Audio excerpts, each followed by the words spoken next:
Your second question, ma'am, is the notice of disallowance. Vice President, I believe that was addressed to Sa the ko Quorum. po inano yung question. So, Okay. Which means the chair recognizes our Assistant Commissioner Alexander Oliano, sir.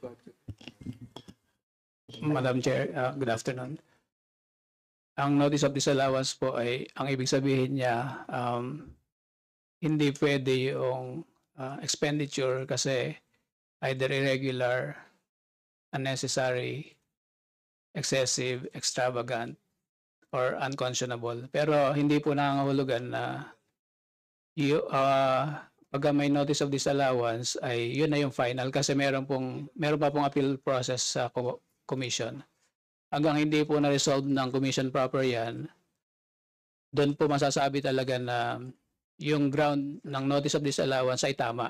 Pero meron pa rin pong karapatan ng persons liable na mag-apila sa Supreme Court po.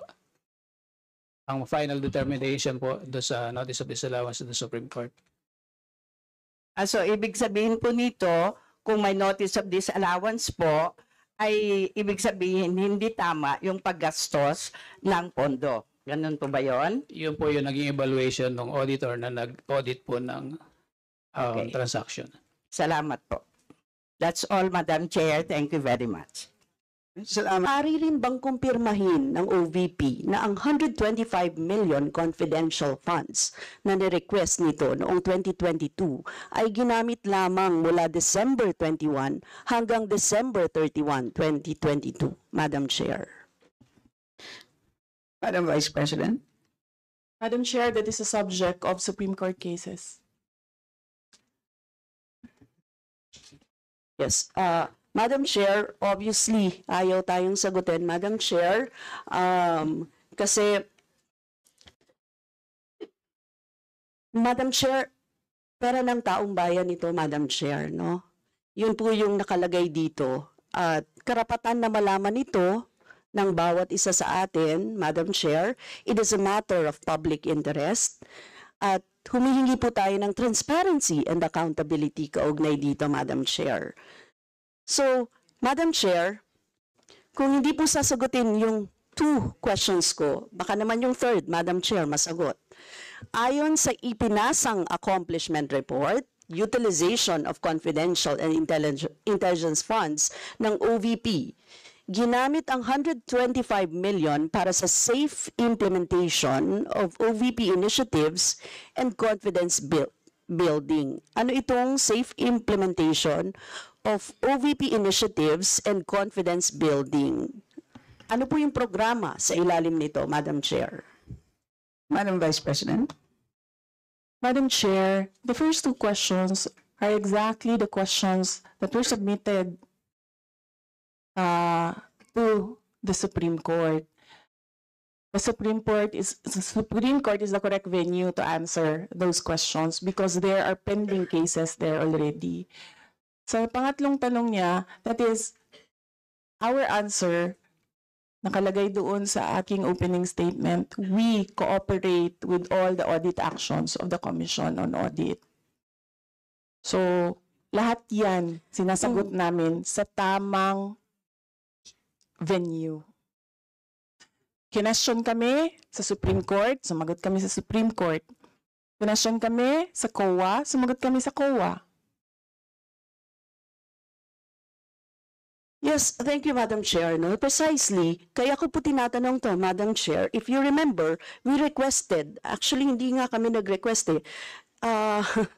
Nag-request kami na isabina doon sa stake room yung audit report because we would like to be appraised doon sa nilalaman, Madam Chair. Kaya po tayo nagtanong. And since the VP is saying na merong Supreme Court, may we have a copy, Madam Chair, of the Supreme Court, no, na kanilang kaso, Madam Chair. Pwede ba yun i-disclose sa atin, Madam Chair? Do you have a copy of that, Madam Chair? Of course not. I am not the Supreme Court. They should request doon sa Supreme Court. The Honorable Eileen Brosas. Proceed, please. Thank you, Madam Chair. Obviously, ayaw tayo sagutin, no? kaugnay sa ating mga hiling at sa ating mga katanungan, Madam Chair. Dapat po masagot tayo, no, very specific kung ano yung ginawa, no, sa pera ng taong bayan. Kasi pera ng taong bayan to Madam Chair. Kasi Madam Chair, sa accomplishment report na ipinasa ng OVP sa loob lamang ng December 21 to 31, 2022, gumastos ang OVP ng first, 14 million para sa purchase of information, 10 million para sa payment ng reward, 16 million para sa rental of incidental expenses para sa maintenance ng safe houses, 35 million para sa purchase ng supplies, 40 million para sa medical and food aid, 10 million para sa incentives o traveling relative to the confidential operations. So, Madam Chair, sa Joint Circular Number 2015-01 ng COA, DBM, DILG, GCG, DND na naglalaman ng guidelines on the entitlement, release, use, reporting, and audit of confidential or intelligence funds, hindi kasama sa paggagamitan ng confidential funds ang medical at food aid. Kaya saan ginamit ng OVP ang 40 million para sa medical and food aid? Ito ay pinakamalaking confidential funds budget na nilaan ng OVP. Kaya po dapat sagutin tayo, no, ng OVP kaugnay dito, Madam Chair. Madam Vice President. Yes, Madam Chair. In my opening statement, we said on the issue of confidential funds, we have received audit actions regarding the confidential funds of the OVP. We have submitted our responses and we assure our full cooperation with the ongoing audit. Please proceed, Honorable Process. I am reiterating, Madam Chair, na ayon sa 4.0 General Guidelines number 48, the CF or the confidential fund shall be used only for the following: purchase of information necessary for the formulation and implementation of program activities and projects relevant to the national security and peace and order. So, Madam Chair, ito po yung nilalabag nun, Madam Chair. Madam Chair, rental of transport vehicles, rentals and incidental expenses, purchase of rental or supplies, 4.85, payment of rewards, uncover, prevent illegal activities, 4.87, others na authorized ng GAA, Madam Chair. So yun lang ang pinapayagan at wala po doon ang medical and food aid, Madam Chair. Madam Chair, sa next question ko po, sa date ng liquidation report, date na lang to date na lang ng liquidation report ng OVP, Madam Chair. Para sa period ng December 21 to 31, 2022, sinubmit ito noong January 10, 2023, but the certification date was January 10, 2022 at ninotarize ito ng January 16, 2023. Maaari po bang ipaliwanag ito ng OVP, Madam Chair? Do you mean January 10, 2023? Yeah, January 10, notarize ng January 16, 2023. Yes. Yeah. Madam Vice President. Madam Chair, I will forgo the opportunity to defend the OVP 2025 budget proposal by question and answer. I will leave it to the House of Representatives to decide on the 2025 budget. Honorable Process, you may proceed. Madam Chair, ayaw tayo sagutin, Madam Chair. Hindi ko maintindihan kung bakit tayo ayaw sagutin. Napakasimple po ng mga tanong natin. It is about dates. It is about confirming yung mga dates, Madam Chair. So ayaw tayo sagutin at sa harap ng publiko. Ang publiko po ay may karapatang malaman ito. Kaya po tayo nagka-question kaugnay dito, Madam Chair.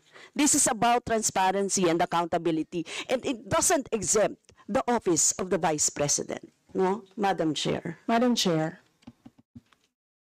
Yes, Madam Vice President. She may not like my answer. She may not like how I answer. She may not like the content of my answer. But I am answering. I do not have to answer to her. If I want to answer to the people, Yes, we note that, Madam Vice President. If I want You to may answer to the people, You may proceed, Honorable Yes, Brosas. Madam Chair. Madam We Chair, are kailangan already pong cooperating with the At Supreme tama, Court Madam Chair, cases ang and the dokumentong Commission on ipinapasa sa Audit. opisyal ng gobyerno, Madam Chair. I believe yun po ang kailangan natin gawin, ano? Sa isang simpleng mamamayan, kapag Madam nagkamali ka ng kahit isa sa Diba? board na sasagutin, Please wait Madam to be Chair, acknowledged. Yes, Honorable Brosas, please yes, proceed. nagpapasa tayo Diba, ng application, kailangan tama ang Kung nakalagay, hindi Madam na naman Chair. gusto kung paano ako Ipapaulit sumagot sa'yo at kapag nagkamali ka, sumasagot ganyan din ang ako. Please wait to be acknowledged, Diba? Madam Vice President. Isa-isa lang Hindi po tayo, naman hindi tayo pwedeng sabihin nyo na magkakaintindihan. hindi ako sumasagot dahil hindi niya gusto yung sagot ko. Yes, isa-isa lang po tayo magsasalita. So yes, Honorable Brosas, Yes, please proceed and continue. Thank you, Madam Chair. Madam Chair, kailan sinabit ng OVP ang liquidation report ng 2022 confidential fund sa Intelligence and Confidential Fund Audit Office ng Commission on Audit? Yan, Madam Chair, siguro naman masasagot tayo ng OVP, Madam Chair. Madam Vice President. I will forgo the opportunity to defend the OVP 2025 budget proposal. By question and answer, I will leave it to the House of Representatives to decide on the proposal. Honorable Brosas, proceed please. Yes, Madam Chair, simple questions of dates, no, Madam Chair, hindi na tayo sinasagot. I don't think so nasasagutin niya tayo sa iba pa. So, Madam Chair, let me run down my questions ano, sa iba pa. Madam Chair, yung pagtanong ko sa kailan sinabmit, tapos kung kaya, ibig sabihin yung liquidation report na dated January 10, 2023, it was only submitted to ICFAO on September 18, 2023. And Madam Chair, pinrocess ang confidential funds na ito noong 2022. Tatanungin ko rin sana kung aware ang OVP sa Joint Circular number 2015-01. Kindly wind up. And Madam Chair, for the record, kasi Madam Chair, ang nakalagay sa item 6.2.2.7 no, ng Joint Circular, all cash advances for CF for the confidential fund or intelligence fund shall be liquidated at year-end, Madam Chair. So yun po yung reason kung bakit natin tinatanong kasi lumagpas. Ibig sabihin, hindi nagko-comply ang OVP sa deadline na nakalagay sa joint circular na dapat niliquidate na ang cash advance para sa confidential funds ng 2022 noong December 22 pa lamang, 2022 pa lamang. Yun po yung year-end niya. Pero nakita niyo naman January. So Madam Chair, those are simple questions na kayang-kayang sagutin ng OVP but never na sinagot ng OVP, Madam Chair. So, Madam Chair, sana man lang kahit paligoy-ligoy, ano, hindi sinagot talaga Madam Chair. So, thank you, Madam Chair. Next to interpolate is Madam Chair? yes. Yes. Hindi po totoo yung sinasabi ni Representative Brosas na hindi ako sumagot. Hindi sumagot ang Office of the Vice President. We cooperated with the cases in the Supreme Court. There are 4 cases in the Supreme Court. And then we cooperated with all the audit actions of the Commission on Audit. Now, I will forgo the opportunity to defend the Office of the Vice President 2025 budget proposal by question and answer, and I will leave it to the House of Representatives to decide on the proposal. Madam Chair, last lang, Madam Chair. This is the Congress, Madam Magpalista ka na Chair. lang sa round 2, Honorable Brosas. Yes, sasabihin ko lang, Madam Chair, na proper forum ito para malaman natin ang lahat. This is a proper forum. Ang Kongreso po ang dapat nag-aalam niya. Thank you. Right, so next to interpolate is Honorable Micaela Angela Swansing. Thank you very much, Madam Chair. Madam Chair, my line of questioning would be based on the different documents submitted by the Committee on, the Commission on Audit and Compliance to the subpoena duces tecum, as well as the accomplishment reports submitted by the Office of the Vice President. So, Madam Chair, I prepared a few slides for presentation to the committee. Madam Chair, may I request for the permission of this committee to show the slides on the screen? Committee Secretary, kindly upload.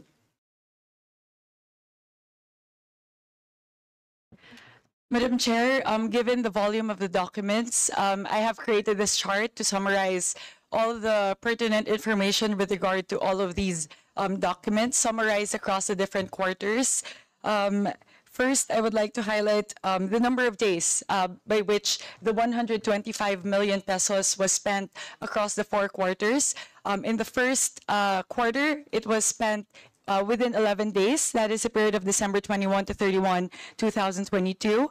For the first quarter of 2023, it was spent in 52 days between February and March, 67 days for Q2 2023, and 79 days for Q3 2023. And if you average that out, Madam Chair, as you can see there, we're looking at 11 million, 2 million, 1 million, and another 1 million for each of the quarters. And here, Madam Chair, I would like to now move to the highlights of the findings of the Commission on Audit.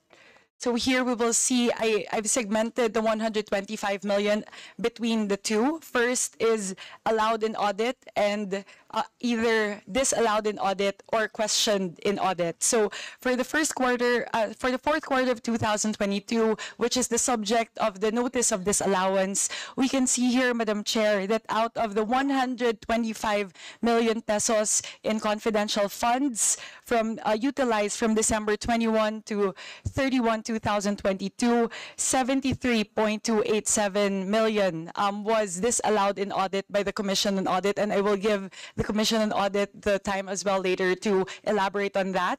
And 51.7 million was disallowed in audit, rather allowed in audit. Here, Madam Chair, you would see that across the three succeeding quarters,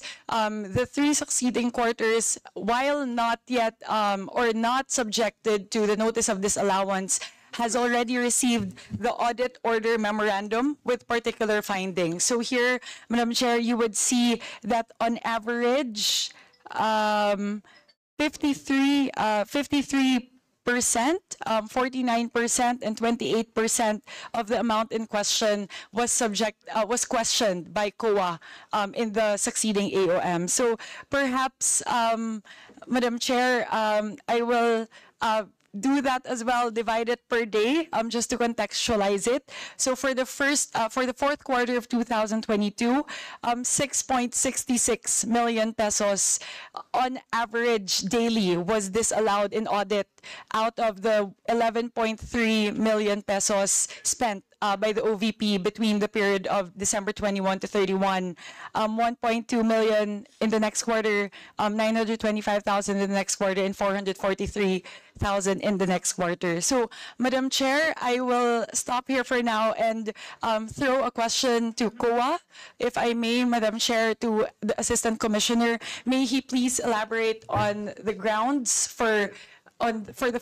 fourth quarter of 2022 for the disallowance of the 73 million, which translates to 58.6% of the expenditure. May I ask COA as to the nature of the disallowance, and for the succeeding quarters, may we ask COA, Madam Chair, to elaborate on the nature of the issuance of the questions under the AOM. Thank you very much, Madam Chair. Assistant Commissioner Juliano, you have the floor, sir. Madam Chair, may I be allowed to explain the reason of my presence in this budget hearing? Yes, please This proceed. is in connection with the invitation of Honorable Elizalde to our chairperson, Gamaliel Cordova, who is now attending a Senate hearing on the revised audit code of the Philippines. And he instructed me to represent him in relation to the subpoena duces tecum issued by the Committee on Appropriations. I would like to explain that we have a dedicated office, that is the Intelligence and Confidential Fund Audit Unit, that exclusively audits the Intelligence and Confidential Fund. It is not revealed to any other office, even my office. I am overseeing the special services sector and local government audit sector.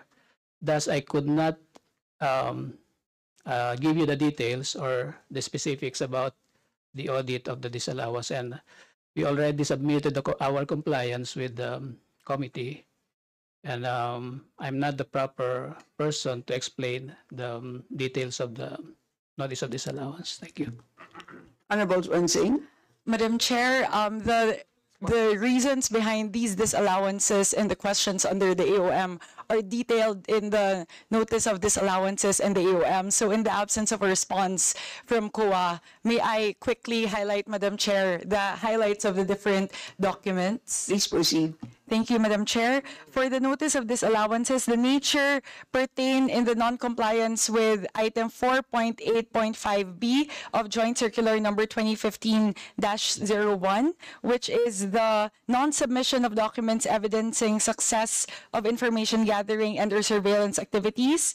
And for the others, Madam Chair, COA did not allow the inclusion of rewards of various goods as supplies, as indicated in the menu category. And that is actually, Madam Chair, very similar across the board. You would see that the AOMs have a very similar nature in terms of the questions posed by COA. It really pertains on the same issues at hand. If I may request COMSEC to please move to the next slide. Yes, but you have 30 seconds left. Thank you, Madam Chair. I will wrap up. Yes, please. Slide 3, please.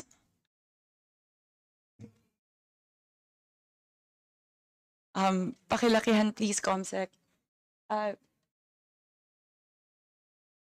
Here, Madam Chair, as you would see across the board for every single one of the quarters in question, there seems to be a pattern, Madam Chair. Here you can see that the categories are the same in terms of expenditure across the different quarters, which makes sense given that there's a menu within the joint circular for the different categories through which the confidential funds may be utilized. But two things, Madam Chair, that I would like to highlight here. Given that there are differing number of surveillance areas for each of the different periods and the number of days, even though, for example, Kindly wrap up. sorry, Madam Chair, my laptop is freezing. Madam Chair, regardless of whether or not the number of areas surveillanced is 111 or the upper bound, which is 132, the pattern of spending seems to be the same across the different quarters. And also the line items questioned by COA in terms of, as you can see here, the ones in orange are the same.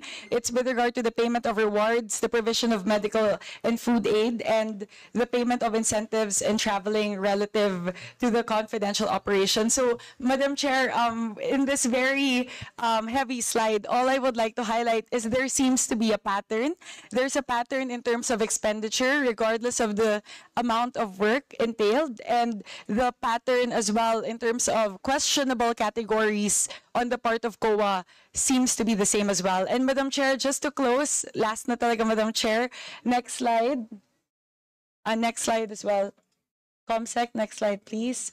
Madam Chair, just to highlight, in peso terms, in terms of percentages, in terms of the notice of disallowance for Q4 2022, siguro po mahalaga for us to contextualize it in terms of peso terms. So for Q4 2022, dun po sa pinag-usapan natin na 125 million pesos in confidential funds na nagastos po in 11 days. Sa bawat 10 piso po na ipinagkatiwala po ng taong bayan sa Office of the Vice President patungkol po dito sa confidential funds, 6 na piso po. 6 na piso sa 10 piso. Yung sa palagay po ng COA ay nagastos sa hindi tamang paraan. So, mahalaga po, Madam Chair, na makita po yon sa ganong konteksto. And looking at the percentages, it seems to be the same in the succeeding quarters. I would not preempt it given that the audit is still ongoing. But in Q1 2023, that's 5 pesos out of 10 pesos. For Q2 2023, that's 5 pesos as well out of 10 pesos. At sa Q3 2023 ay 3 piso sa 10 piso. So ganun po, Madam Chair, it's important to ask for accountability given the oversight functions of the House as well. Aside from scrutinizing the budget, making sure that we put the right budget where they're needed. It's also the responsibility of the House to exercise oversight and ask for accountability. So, Madam Chair, yun lang po. Gusto lang po natin siguraduhin na nagagastos po sa tama yung kaban ng bayan. Maraming salamat po. Salamat, Madam Vice President. Do you wish to respond first, Madam Vice President? Or I think, ma'am, point of order is more important than the answer. I will repeat what I said earlier. The subject matter, as defined by the chair of this hearing, is the 2025 budget. And yes, it is customary to examine the 2024 budget. But we are having a very, very close and very, very even eloquent examination of the 2022 budget, or 23 budget, for which we have already taken action by removing the confidential funds of the Vice President in the 2024 budget.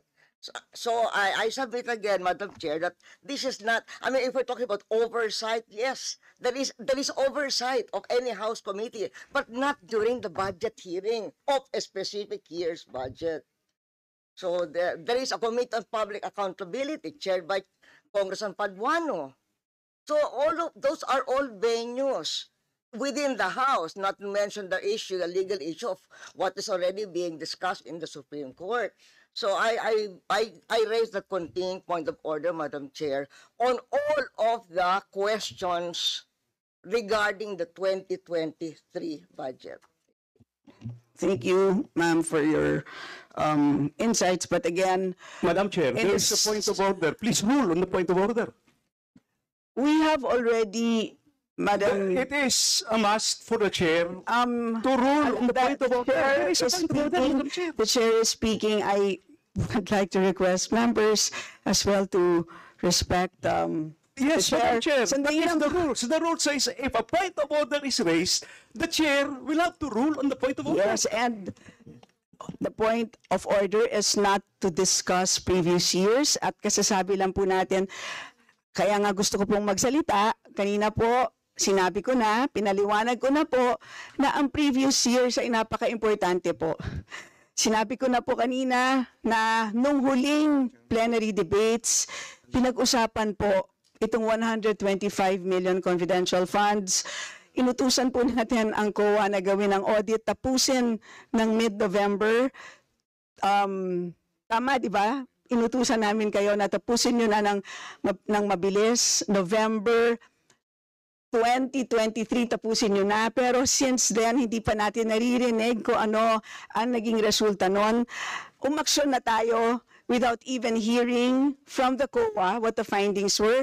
Ang naging aksyon natin, tinanggal natin from the civilian agencies. I think it is important for us to know once and for all what happened because that will guide us for moving forward. Kasi mali ba natin na mali pala naging aksyon natin. Yun ay piniliwanag ko na. And on the basis of that, I ruled that we stick to our plan and nakasulat po yan sa lahat ng liham natin, sa lahat ng ahensya, hindi lang naman po sa Office of the Vice President. At kung nakikinig po kayo kanina, binasa ko po yung item number 3, which says comparative budget allocation and utilization rate from fiscal year 2019 to 2023. Lahat po ng mga ahensya, sinabihan po natin, nakasama po ang item na to sa pagkikilatis po ng proposed budget for 2025. So with that, let us now proceed to our next interpolator. From the minority, we have Madam Chair. No ruling. Whether it is taken, not taken, or no ruling. it is not taken. And I reiterate the earlier ruling, which is not taken. So we proceed to the next interpolator. From the minority, we have the Honorable Raul. Madam Chair. I'm sorry, but we are now proceeding with Yes, unless, yes. But there was a Sorry. representative who spoke, so Oh, you Yes. wish to, Yes. yes, okay. So, yes, please, you may. Yes, thank you, Madam Chair. It seems that Representative Swansing was well prepared when she came, and she already knew the answers. In fact, she had this drama to ask the Commission on Audit representative here, but when he was not able to answer, she had the answer already to her question. So, Madam Chair, may I request that only representatives who have questions be allowed to speak? That is not a motion, that is a request to you as the presiding officer. Wala namang tanong eh. Yes, Madam Vice President, we note your request. And with that, we move on to our, I have a question of clarification. yes, our honorable Your statement, Gloria Macapagal-Arroyo, please. you quoted your letter saying that you want the utilization rate for previous years. It was not a letter asking for how the budgets were expended, especially on questions that we, as a House, decided on already last year. Yes, Madam, it says comparative budget allocation. So that phrase is interpreted as how the fund was used. So I hope that is a sufficient explanation. And with that, we proceed.